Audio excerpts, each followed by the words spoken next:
આપકી અદાલતમાં film star Bipasha Basu પર આરોપ છે કે તેઓ પોતાની સેક્સ અપીલથી ઓબ્સેસ્ડ છે.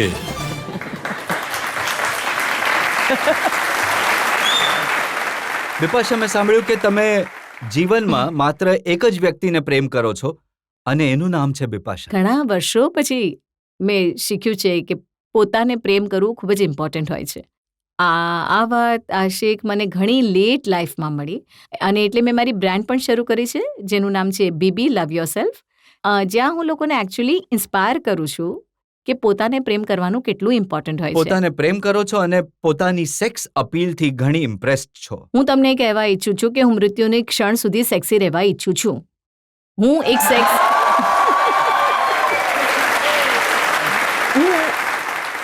હું ઈચ્છું છું કે હું એક સેક્સી ગ્રાન્ડ મધર બનું અને પોતાના ગ્રાન્ડ ચિલ્ડ્રનને કહું, ચાલો don't mess with me, I am sexy grandmother, okay?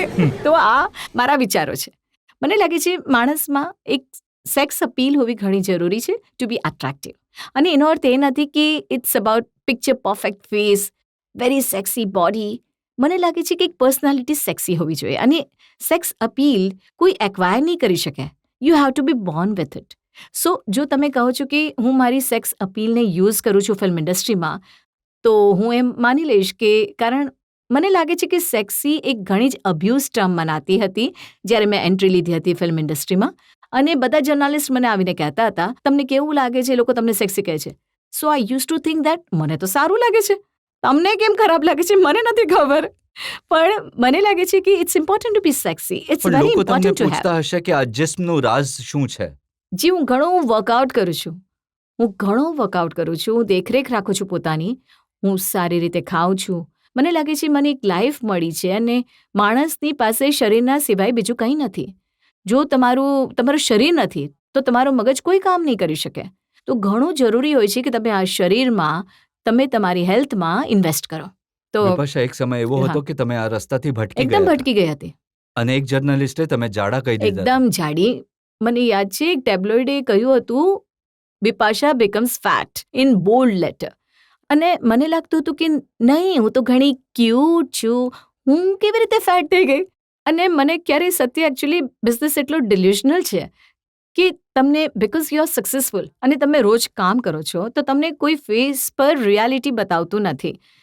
અને આટલા વર્ષો પહેલાં, આઈ think it was 23 years or 24 years old then, when people called me fat. અને એ વખતે મને લાગતું હતું કે નહીં, હું તો ઘણી સક્સેસફુલ છું, મારી પાસે આટલું કામ છે, હું તો સારી લાગી રહી છું, કોઈ મને કહેતું નથી.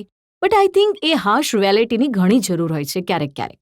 જે તમારા કરંટ જે સરાઉન્ડિંગ્સ હોય છે ને, એ ક્યારેક તમને ડિલ્યુશનલ બનાવી દે છે ફિલ્મ ઇન્ડસ્ટ્રીમાં. તો I think I required that slap on my face કે ચાલો જાડી થઈ ગઈ છું, હવે પોતાની દેખરેખ કર. Because film industry is the visual medium. ઘણું જરૂરી હોય છે કે તમે પોતાની જાતને સારી રીતે પ્રેઝન્ટ કરો.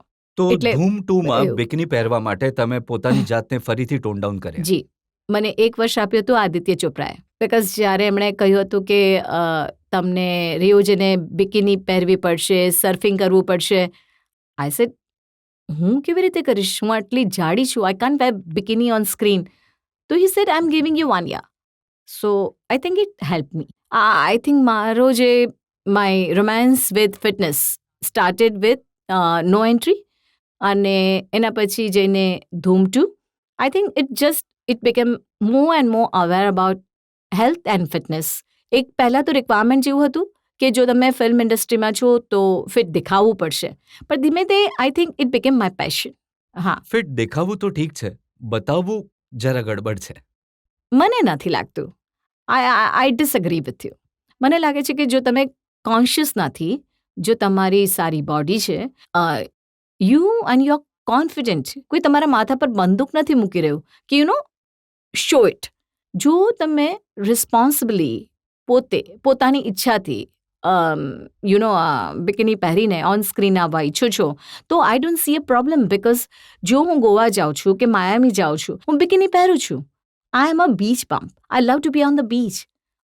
તો હું મારી રિયલ લાઈફમાં પહેરી શકું છું બિકીની. તો મને નથી લાગતું કે I should have double standard to wear it on screen. પણ જ્યારે તમે આવા રોલ કરવાના પ્રયત્ન કર્યા જેમાં સેક્સ અપીલ નહોતી, જેમાં આક્રોશ એક ફિલ્મ જી. હતી, લમ્હા એક ફિલ્મ હતી કાશ્મીર પર, આક્રોશ બિહારની સમસ્યાઓ પર જી. ફિલ્મ હતી, તો એ ફિલ્મો ચાલી નહીં. જી. એનાથી તમને કંઈક સેટબેક લાગ્યો કે નહીં મારી તો જી જરૂર લાગ્યું. હંમેશા એક એક્ટરની ચાહ હોય છે કે તમે દરેક બીબામાં ઢળી જાઓ અને ઓનેસ્ટલી પરફોર્મ કરો. જેમણે પણ લમ્હા જોઈ હતી બધાએ મારા ઘણા વખાણ કર્યા હતા. સ્પેશિયલી ક્રિટિકથી મને એક વસ્તુ હું ઘણી લકી છું. ભલે મેં જે પણ ફિલ્મો કરી, media has been very supportive on me of what ever work I have done, my audience. Today I would say that જો ઓડિયન્સ નહીં હોય ને તો ટકી રહેવું પણ અઘરું બને છે એક એક્ટ્રેસ માટે. And still to do good work I think it's only because of the અને એ તો પીપલ. દેખાઈ આવે છે અહીં જે લોકો બેઠા છે ઘણો પ્રેમ કરે છે.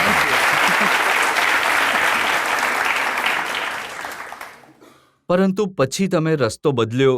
ઇમરાન હાશમી જેને માટે તમે કીધું હતું કે આની સાથે કામ નહીં કરું, આની હાઈટ ઓછી છે, ત્યારે જુઓ હું આંધળી છું ને, બધા જ હીરો ટૂંકા છે મને ખ્યાલ નહોતો આવ્યો. ઇમરાન ફક્ત મને ટૂંકો કેમ લાગ્યો ખબર નહીં. પણ હવે રાજ 3માં ઇમરાન સાથે કામ કરીને ખુશ છો? ઘણી ખુશ છું. આઈ થિંક એ ઘણા સેક્ટર છે. એ સિરિયલ કિસનનો જે ટેગ છે ને એ ઇન્ટરેસ્ટિંગ છે, પણ બિયોન્ડ દેટ મને લાગે છે કે Imran Hashmi has just grown as an actor. એની પહેલી ફિલ્મની કિરદાર હતી હું, ફૂટપાથ કરી. એ ફૂટપાથ અમે બંને સાથે કરી હતી. એમનું માનવું છે કે ફૂટપાથ ન ચાલે કેમ કે we played brother and sister. So but he is tremendous talent. ઘણો ઉમદા કલાકાર છે. તમે કોઈ કંઈક ઇન્ટરવ્યુમાં એવું પણ કહ્યું કે મારા માટે કિસિંગ સીન કરવું એટલું મુશ્કેલ હોય ઘણું છે, મુશ્કેલ હોય છે. પણ ઇન્ટિમેટ સીન કરવો સહેલો હોય છે. જી, કેમ કે કંઈ કરવાનું જ નથી હોતું ઇન્ટિમેટ સીનમાં. આમ જુઓ, આમ જુઓ, આમ જુઓ, બસ થઈ ગયું.